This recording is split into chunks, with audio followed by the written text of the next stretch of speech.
Stórfurðudýr vikunnar steinbítur.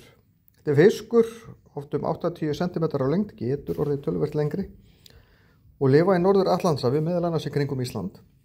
Borða ýmis linddýr, aðalega skjaldfisk, krabbadýr og skrápdýr, sem eru ígulker og krossfiskar aðalega.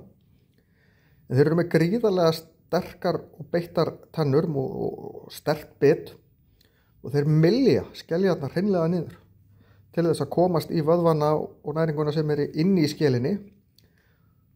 Sumt af þessu mylst náttúrulega bara út úr þeim, en annað fer í gegnum meltingaveginn og svo kúka þeir sandinum. Og svona verður stór hlut af þeim skeljasandi sem við þekkjum til. Ekki bara frá steinbít, heldur fleiri fiskum líka.